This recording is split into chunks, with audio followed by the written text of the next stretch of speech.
UP police में बड़ा ही अजब गजब खेल चल रहा था। आला अधिकारियों ने एक कंस्ट्रक्शन कंपनी बना ली अपराधियों के साथ मिलकर और जनता को लूटपाट का तरीका नया अख्तियार कर लिया। अब इसको ये कहा जाता है कि nothing shocks and surprises me any longer. पहले ये कहा जाता था कि बड़ा भ्रष्टाचार आ गया है कि पुलिस अधिकारी अब फल की मंडी से मुफ्त की सब्जी मंगा रहे हैं। ये भी बहुत बड़ा भ्रष्टाचार माना जाता था। ये भी माना जाता था कि कपड़े की दुकान से कपड़ा मंगा लिया और पैसे आधे दिए और कहा बाकी अगले महीने देंगे, फिर पैसे नहीं दिए। ये बहुत बड़ा भ्रष्टाचार माना जाता था।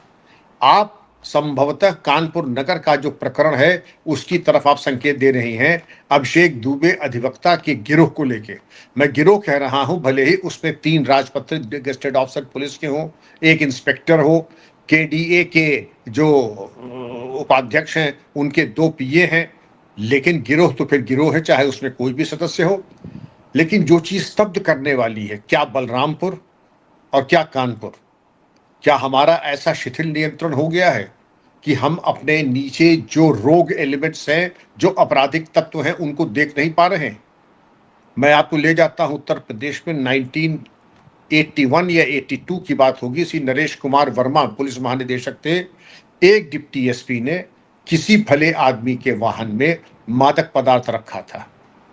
आरोप आया और नरेश कुमार वर्मा साहब ने तुरंत उनको डिसमिस कर दिया। बस आरोप आया, संतुष्ट उन्होंने पूरे मामले को, प्रकरण को समझा और शाम तक को डिसमिसल हो गया। आज इनके खिलाफ अगर आप देख ले कि कानपुर का जो प्रकरण है, अब मुझे जरूर मालूम पड़ा होगा आपको कि वहां के यशस्वी पुलिस कमिश्नर 94 बैच आईपीएस के अखिल कुमार, ये आईआईटी के टॉपर होने के साथ साथ छात्रवृत्ति स्कॉलरशिप लेकर के अमेरिका फुलब्राइट स्कॉलर रहे हैं। ये पुलिस कमिश्नर है, निहायत नेक और ईमानदार पुलिस अधिकारी। अखिलेश दुबे जो एक रोग एलिमेंट है और ये शातिर दिमाग का अपने को अधिवक्ता बताता है, लेकिन दरअसल ये एक आपराधिक गिरोह चलाता है। जबरन धन वसूलना, झगड़े वाली जमीनों को छोटे मोटे दामों पे खरीद करके कब्जा कर लेना, अतीक की तरह। अगर 1 करोड़ की जमीन है तो 5-7 लाख में खरीद लेना। और इसके अलावा जो झगड़े की जमीन है, 2 झगड़े वालों को बुला के फंसा देना। वहां पर उस्मानपुर एक मोहल्ला है, वहां की कुछ लड़कियों को कल्टीवेट कर लिया है और उनके जरिए ये एफआईआर करा देता है कि पॉक्सो एक्ट में।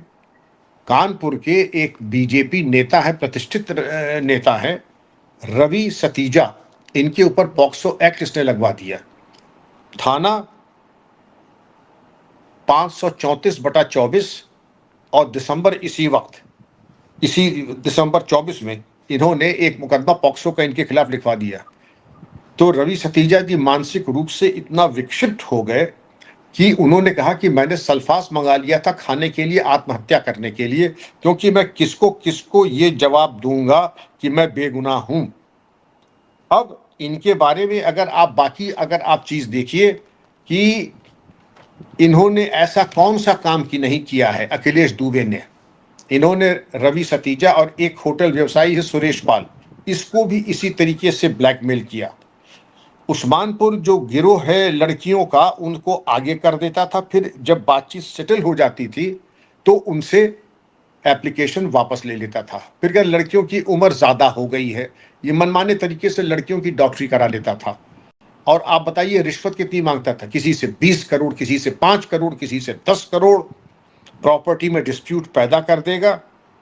और बाकी ये चीज है कि अपने केसेस बना करके, तहबाजारी के केसेस बना करके, और आपने बिल्कुल सही कहा कि इसने पॉक्सो को केसेस तो लगा ही लगाए और एक कंस्ट्रक्शन कंपनी बनाई। अब कंस्ट्रक्शन कंपनी कोई वकील बनाता है तो कोई बुराई नहीं है, लेकिन उस कंस्ट्रक्शन कंपनी में डिप्टी एसपी, और मेरी रिपोर्ट का आधार है अमर उजाला और अन्य सोशल मीडिया रिपोर्ट्स के आधार पर, Rishikant Shukla deputy SP, SO Rajesh Pande, DSP Vikas Pande, DSP Santosh Singh, inspector Ashish Dwivedi. इसके अलावा आपके केडीए के 2 उपाध्यक्ष के 2 पीए, एक पीए हैं एक्स पीए महेंद्र सोलंकी और मौजूदा थे करंट पीए कश्यप कांत दुबे, लेकिन बताया जाता है कि कल ही कश्यप कांत दुबे जी को भी हटा दिया गया है। तो इन लोगों ने जो कंस्ट्रक्शन कंपनी बनाई अपने परिवार के लोगों को नाम करके, लेकिन मैं ये नहीं समझ पा रहा हूं कि आखिर आप जहां पोस्टेड हैं वहां पर आपका परिवार कंस्ट्रक्शन कंपनी और व्यापार कर रहा है, ये भी एक इमोरल एक्ट है, अवैधानिक कृत्य है। और इसको हमारे सतर्कता विभाग की चूक में मानता हूं, मैं विजिलेंस की चूक मानता हूं, मैं अपने वरिष्ठ अधिकारियों की चूक मांगता हूं कि उन्होंने क्या जरूरी नहीं समझा कि उनका किस प्रकार का इंटेलिजेंस है। जैसे छांगुर का नेटवर्क आपने बलरामपुर में अंजू जी देखा, अगर आप जरा सा भी अपना काम जानते होते तो छांगुर की एक एक टांग पकड़ करके नोच के आप इनको गाड़ के खोट के गाड़ देते। छांगुर की औकात नहीं थी कि उड़ने वाला कीड़ा बन जाता ही है। इसी तरीके से कानपुर में ये जो कंस्ट्रक्शन कंपनी बनी है, मैं भी एसएसपी कानपुर रहा हूं 3 साल, मजाल है कि कोई चीज दाएं बाएं हो जाए। और यहां पर तो देख लीजिए कि एक एक चीज की खबर एसएसपी के पास, मैं तो एसएसपी था, आज पुलिस कमिश्नर जो है, एक एक चीज की खबर है कि आज आप लिविंग बियॉन्ड मीन्स है, आपका जरिया आमदनी कितनी है, आपके खर्चे कितने हैं, आप आय से अधिक संपत्ति तो नहीं है, आपकी संपत्ति कहीं आपकी जो जाने हुए स्रोत है उनसे ज्यादा तो नहीं है। और अगर है अंजू जी तो तुरंत इनकी विजिलेंस और एंटी करप्शन की जांचें हो जाती थी, इनका तबादला दूरस्थ कर दिया जाता था, ऐसे स्थानों पर किया जाता था कि ये दोबारा इस तरह के कोई व्यापार में न पड़ने पाए। लेकिन आपने देखा कि गिरोह काम कैसे करता था। झगड़े की जमीन चिन्हित करो, कानपुर के जो बाहर के इलाके के जो थाने हैं आउटस्कर्ट्स में, जिनकी जमीनें बेशकीमती हो गई हैं, चकेरी से शुरू कीजिए कैंट में, बिठूर, नौबस्ता, बर्रा, जूही, किदवई नगर, यहां पर आकर के जमीनें औने पौने दाम पे खरीदिए, झगड़ा पैदा कर दीजिए। झगड़े में अगर कोई आदमी न माने तो उसको कह दीजिए उस्मानपुर की जो फाहिशा लड़कियां हैं उनको आगे कर दीजिए, उनसे एफआईआर करा दीजिए, फिर उसके बाद कॉम्प्रोमाइज कराइए। और किसी को इतना प्रताड़ित कर दीजिए कि जब आप देखिए बीजेपी के सत्तारूढ़ दल के एक नेता रवि सतीजा कह रहे कि मैं तो सल्फास खाने वाला था, इतना मुझे प्रताड़ित कर दिया। भला हो अखिल कुमार पुलिस आयुक्त का कि उसने ऑपरेशन महाकाल चालू किया। 17 दरखास्तें अभिषेक दुबे के खिलाफ आ चुकी हैं, 17, एक दो नहीं 17, जिसमें 12 की जांचें पूरी हो चुकी हैं, बयानात हो चुके हैं, इसके अलावा इलेक्ट्रॉनिक एविडेंस आ चुका है।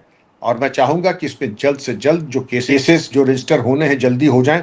और अखिलेश दुबे अभी जेल में है।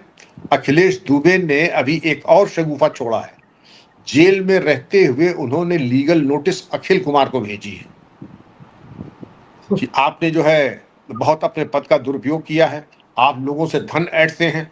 इसको हम लोग कहते हैं पेशबंदी में दरखास्तें देना।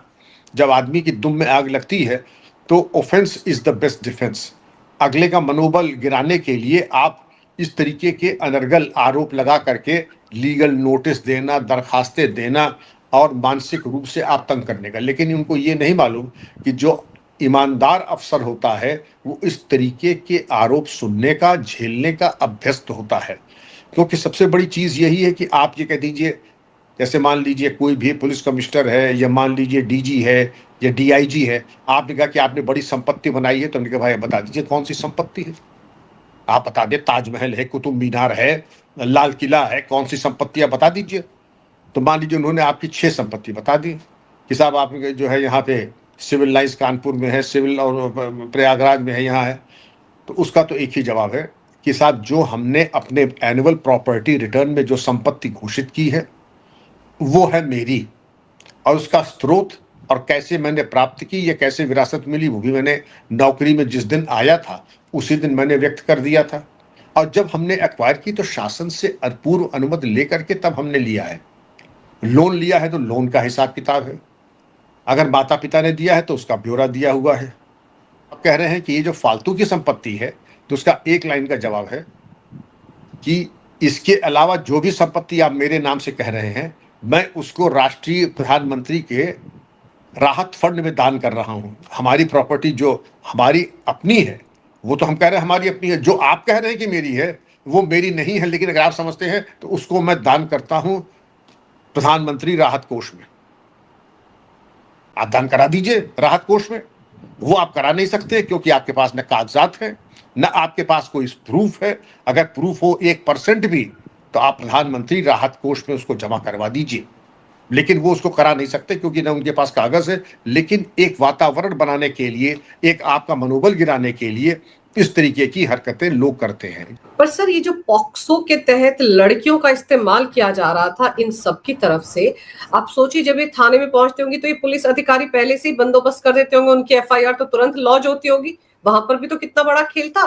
तो वो जो लड़कियां इसमें इन्वॉल्व थी उनको भी तो सजा मिलनी चाहिए, उनके खिलाफ भी तो कार्रवाई होनी चाहिए जो इस तरह के खेल में शामिल थी। वो तो बराबर के हिस्सेदार हैं, गिरोहबंद हैं।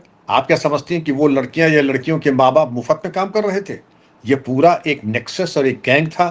उसमें लड़कियां थी, लड़कियों के माँ बाप थे, डॉक्टर्स थे जो जब चाहते थे एज बढ़ा देते थे, जब चाहते थे एज घटा देते थे। तो पूरा जो गैंग जो था अंजू जी, वो सब इनकी मिली भगत थी और सब बराबर के लूट के हिस्सेदार थे। लड़कियां, लड़कियों के माता पिता, डॉक्टर सब बराबर के हिस्सेदार हैं।